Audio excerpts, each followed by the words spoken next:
Ukraine যুদ্ধ তৃতীয় বছরে গড়িয়েছে। এ যুদ্ধ থামাতে নানা কূটনৈতিক তৎপরতা অব্যাহত থাকলেও এখন পর্যন্ত নেই কোনো কার্যকর সমাধান।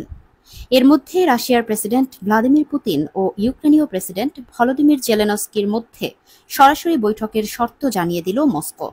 তুরস্কের ইস্তাম্বুলে ইউক্রেন ও রাশিয়ার প্রতিনিধিদের মধ্যে তৃতীয় দফা শান্তি আলোচনা শেষে রাশিয়ার প্রধান আলোচক ভ্লাদিমির মেদিনস্কি বলেছেন, চুক্তি সইয়ের মতো পরিস্থিতি তৈরি না হলে এই শীর্ষ পর্যায়ের বৈঠক অর্থহীন।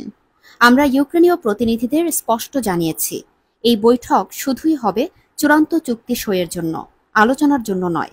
এর আগে ইউক্রেনের প্রতিরক্ষা মন্ত্রী ও আলোচক দলের প্রধান রুস্তেম উমেরভ প্রস্তাব দিয়েছিলেন, আগস্ট মাসে পুতিন ও জেলেনস্কির মধ্যে সরাসরি বৈঠক হওয়া উচিত।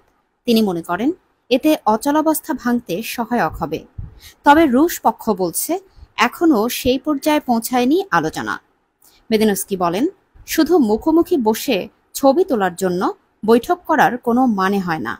ইতিহাস থেকে শিক্ষা নেওয়া জরুরি। এ সময় তিনি ১৯৪০-এর দশকের চীনা গৃহযুদ্ধের উদাহরণ টেনে বলেন, চিয়াং কাই শেক ও মাও সেতুং ৫ বার বৈঠক করেও গৃহযুদ্ধ থামাতে পারেননি। মুখোমুখি হাসিমুখে ছবি তুলেও ফল মেলেনি। তাই কেবল আলোচনার জন্য নয়, বরং দৃশ্যমান অগ্রগতি ও চুক্তির রূপরেখা থাকলেই কেবল পুতিন জেলেনস্কি বৈঠক সম্ভব। রাশিয়ার অবস্থান পুনর্ব্যক্ত করেছেন ক্রেমলিন মুখপাত্র দিমিত্রি পেসকভ। তিনি বলেন, যতক্ষণ না কোনো সমঝোতার খসড়া দাঁড়াচ্ছে ততক্ষণ শীর্ষ বৈঠকের দরকার নেই। যদিও প্রেসিডেন্ট পুতিন সম্প্রতি জেলেনস্কির বৈধতা নিয়েও প্রশ্ন তুলেছেন, তবে গত মাসে তিনি বলেন, যদি আলোচনা চূড়ান্ত ধাপে পৌঁছায় তবে বৈঠকে বসতে রাজি আছেন।